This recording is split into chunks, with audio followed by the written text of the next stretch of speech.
जय जय जिनेंद्र। जिनेंद्र। स्वागत है आप सभी का हमारा विशेष कार्यक्रम समस्या एक समाधान अनेक। जी हाँ, समस्या एक समाधान अनेक। मैं हूँ डॉक्टर प्रिया जैन। मैं डॉक्टर प्रदीप जैन।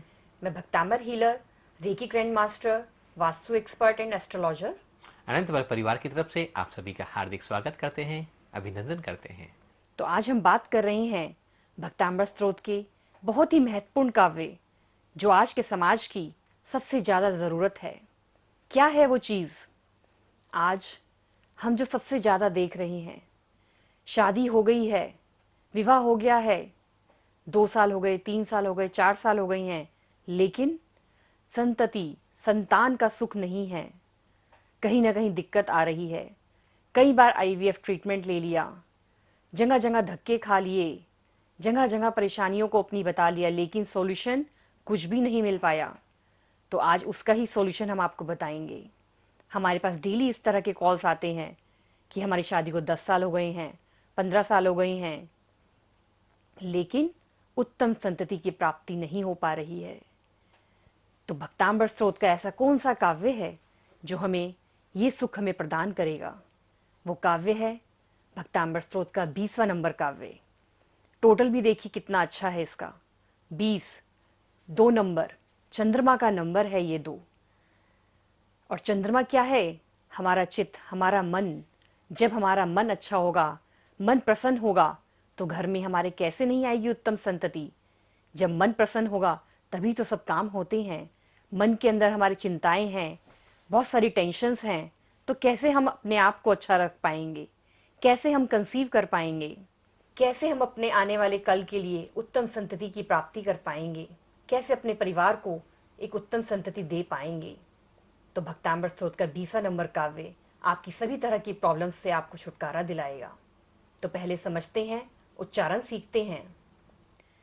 ज्ञानम यथा त्वयि विभाति कृतावकाशम्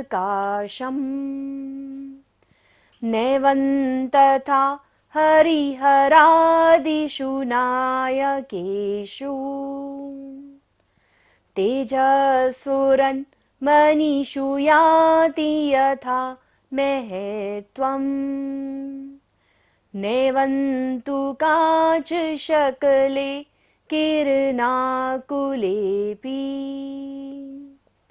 ज्ञानम, ना के ऊपर बिंदी है और बाद में क्या आ रहा है? य र ल व। यदि बिंदी के बाद होते हैं तो बिंदी का उच्चारण क्या होता है? म। ज्ञानम यथा त्वयि त्वयि विभाति कृतावकाशम। क के नीचे जो र है वो री की तरह है, चूल्हे की तरह है, मुड़ा हुआ है। क्री ग्रह की तरह नहीं है, जैसे ग्रह होता है, ग्रह में क्या होता है? र सीधा खड़ा वाला होता है, लेकिन कृतावकाशम, श के ऊपर बिंदी है और फर्स्ट लाइन का लास्ट वर्ड है, तो बिंदी का उच्चारण क्या होगा? म। ज्ञानम यथा त्वयि विभाति कृतावकाशम नैवं, व के ऊपर बिंदी है और बाद में क्या है? त वर्ग, त थ द ध न होता है, तो बिंदी का उच्चारण क्या होता है? न। नैवं तथा हरिहरादिषु नायकेषु, मूर्धन्य श है। हरादिषु ए और नायकेषु में, दोनों में हमारी उच्चारण कहाँ से होगा? मूर्धा से होगा। तेजः, स्टार्ट करा हमने लेकिन विसर्ग है तो सांस का विसर्जन करेंगे, ध्वनि का सारा विसर्जन। तेजः स्फुरन्, तेजः स्फुरन् मनीषु, मनीषु मूर्धन्य श याति यथा महत्त्वम्। व के ऊपर बिंदी है तो बिंदी का उच्चारण क्या होगा? म। लास्ट वर्ड है हमारा थर्ड लाइन का ये, तो बिंदी का उच्चारण क्या होगा? म। तेजः स्फुरन् मनीषु याति यथा महत्त्वम्। नैवं, व के ऊपर बिंदी है और बाद में क्या है? त वर्ग, तो बिंदी का उच्चारण क्या हो रहा है? न। नैवं तु काच शकले किरणाकुलेपि, नैवं तु काच शकले किरणाकुलेपि। ज्ञानं यथा त्वयि विभाति कृतावकाशम् नैवं तथा हरिहरादिषु नायकेषु तेजस्फुरन् मनीषु याति यथा महत्त्वम् नैवं तु काच शकले किरणाकुलेऽपि। अब हम वर्ड टू वर्ड अर्थ समझते हैं। ज्ञानम, ज्ञानम मीन्स ज्ञान, नॉलेज। यथा, यथा मीन्स जिस प्रकार। त्वयि, त्वयि मीन्स आप में।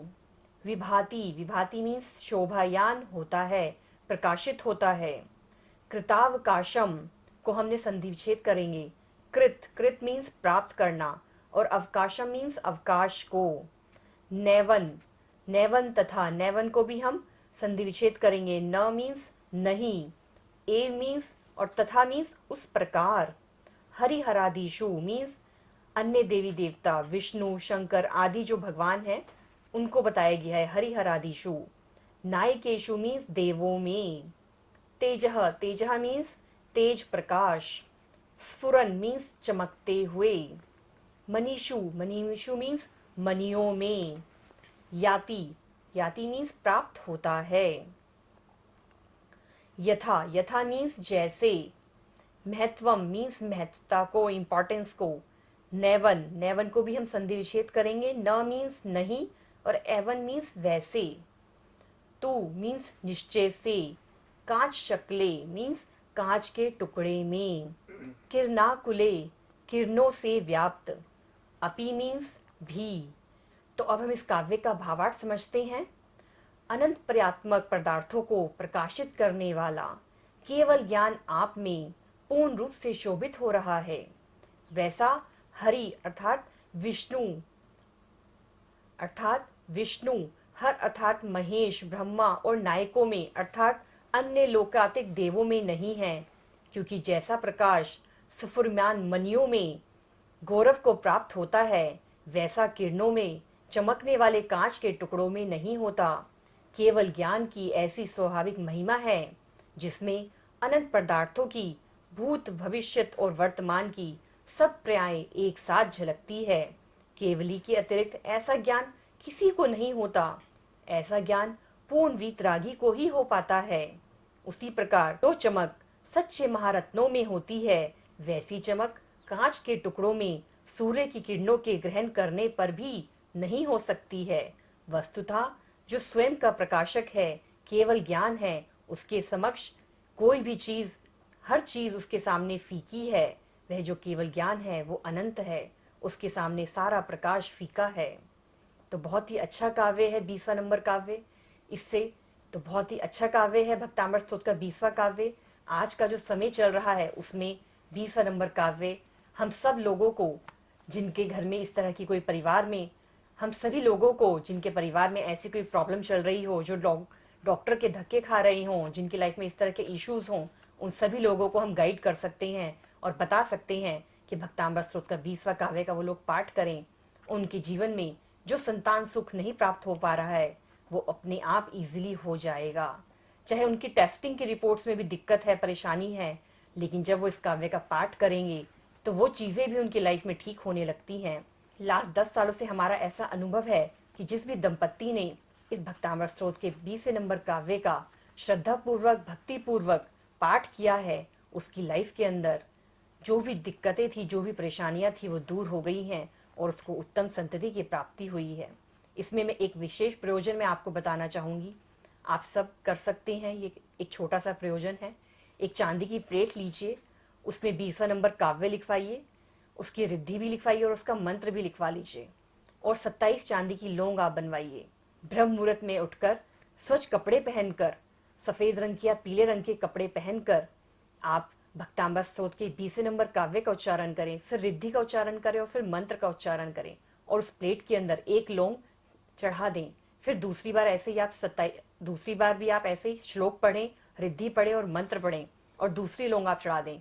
इस तरह 27 बार आपको लौंग श्लोक पढ़ना है, 27 बार रिद्धि और 27 बार मंत्र। 27 लौंग आप उस प्लेट में चढ़ा दीजिए और उसके बाद थोड़ा सा जल उसमें डालें और दोनों हस्बैंड वाइफ उस जल को निथार ले किसी छोटे से बर्तन में और दोनों हस्बैंड वाइफ उस जल को पिएं। ऐसा कम से कम 21 दिन तक वो करें।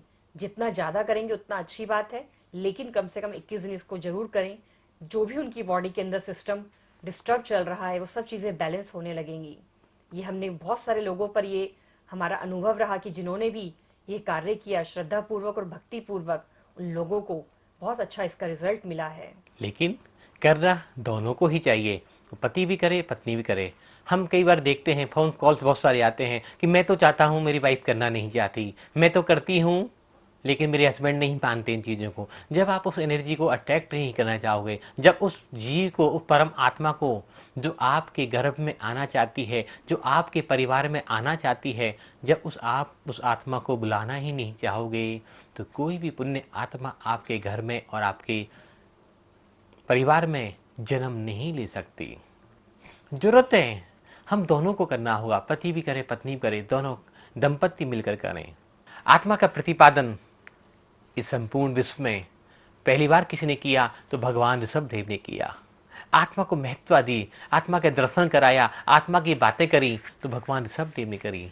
उन्हीं आत्माओं में से एक पवित्र आत्मा को हमें अपने घर में और परिवार में बुलाना है और मातृत्व का सुख को भोगना है।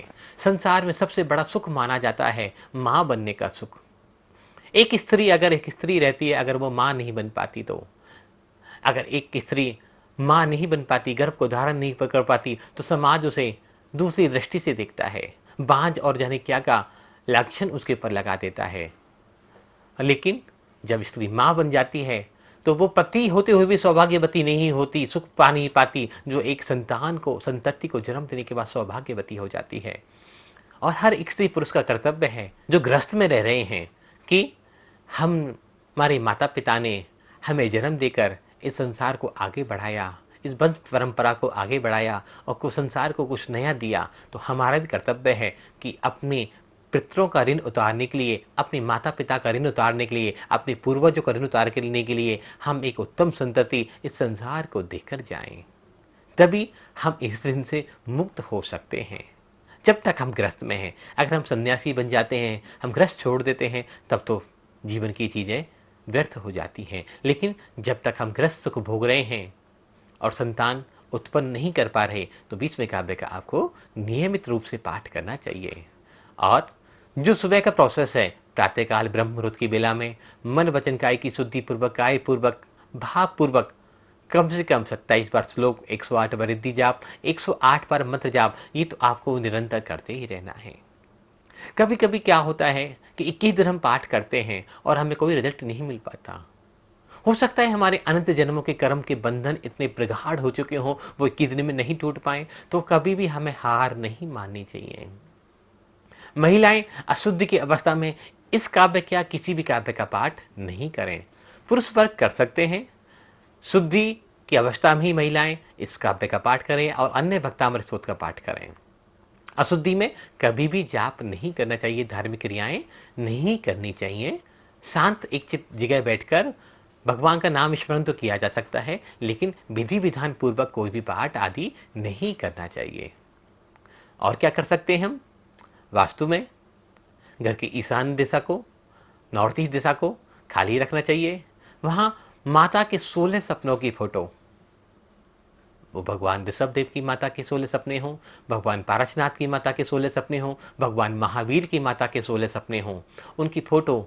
और उस अवस्था में अगर जिस अवस्था में माता अपनी कक्ष में आराम कर रही है, ऐसी पिक्चर अगर माता के गर्भवती जो स्त्री गर्भ धारण करना चाहती है उसके कमरे में लगाई जाए, तो निश्चय ही गर्भ धारण करने में बहुत आसानी हो जाती है, सुगमता हो जाती है। हमने भी एक ऐसी पेंटिंग डेवलप करी है जिसमें माता के 16 सपने हैं।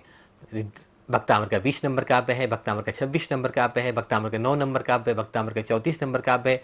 और सुंदर सुंदर से छोटे छोटे मासूम से बच्चे हैं जिनको देखकर एक भाव पैदा हो जाता है कि मैं भी ऐसे सुंदर से बालकों को जन्म दूं, मैं भी तीर्थंकरों की माता बनूं, मैं भी तीर्थंकरों का पिता बनूं। ऐसी जब भावना हम निरंतर उनको देखते हैं तो हमारे शरीर में एक नई एनर्जी, हमारी ऊर्जा उत्पन्न होती है और हम उनसे पवित्र ऊर्जाओं से संपर्क स्थापित कर लेते हैं। जो पवित्र आत्माएं हमारे घर में जन्म लेना चाहती हैं, जो पवित्र पुण्य आत्माएं हमारे घर में आनंद से रहना चाहती हैं, और क्या कर सकते हैं? ज्योतिष के हिसाब से पांचवा घर संतान का कारक माना गया है। पांचवें घर पर किसी पापी ग्रह की, कुग्रह की दृष्टि ना पड़ रही हो, पांचवें घर का स्वामी अशुभ ग्रहों के साथ संपर्क नहीं बना रहा हो, अशुभ ग्रहों के साथ युति नहीं बना रहा हो, अशुभ ग्रहों के साथ संबंध स्थापित नहीं कर रहा हो, अगर ऐसा है तो हमें ज्योतिषीय उपायों के माध्यम से सर्वप्रथम उसको ठीक कर लेना चाहिए। बृहस्पति, शुक्र और मंगल, ये तीनों ग्रह भी संतान उत्पत्ति में बहुत सहायक बनते हैं। तीनों को अच्छी पोजीशन में हमें रखना चाहिए। उनका उपाय उचित ज्योतिषीय परामर्श लेकर हमें कर लेना चाहिए। बृहस्पति जितना स्ट्रॉन्ग होगा, जितनी शुभता प्राप्त किए होगा, उतना संतान उत्पन्न करने में हमें सहायता प्राप्त होगी। शुक्र हमारी जन्म पत्रिका में, लगन कुंडली में जितना अच्छी पोजीशन में होगा, वो भी बहुत हमें सहायता करता है। कई बार देखा जाता है मंगल कमजोर स्थिति में जन्म पत्रिका में देखा जाता है, महिलाएं कंसीव तो कर लेती हैं लेकिन बार बार मिसकैरेज हो जाते हैं, बार बार समस्याएं बढ़ जाती हैं। उस स्थिति से बचने के लिए हमें मंगल, शुक्र और बृहस्पति, इन तीनों का उपाय एक साथ करना चाहिए। और पांचवें घर के स्वामी को उसका उपाय भी करना चाहिए। वो किसी गुरु ग्रह के साथ संबंध बना रहा हो तो उचित परामर्श लेकर हमें उसका निदान अवश्य करना चाहिए। ये छोटे छोटे उपाय अगर हम करते हैं तो हमें संतान सुख प्राप्त करने से संसार में कोई भी नहीं रोक सकता।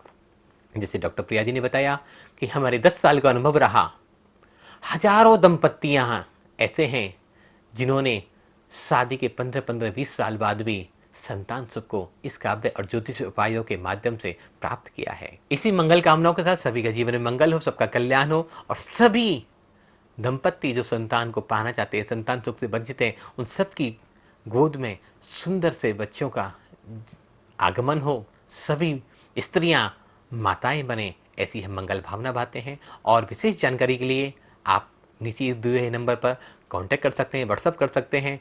हमारा रेकी और भक्तामर हीलिंग का जो कोर्स निरंतर चल रहा है, बहुत अच्छे फीडबैक्स उस पर मिल रहे हैं, आप ये भी ज्वाइन कर सकते हैं। और जानकारी के लिए तो निश्चित ये कोर्स ज्वाइन करें, जिससे आप अपने जीवन के मास्टर कैसे बने, ये सब जानकारी इस पर आपको बहुत आसानी से उपलब्ध कराई जाती है। आज बस इतना ही। सभी को सादर जय जिनेंद्र, जय जिनेंद्र।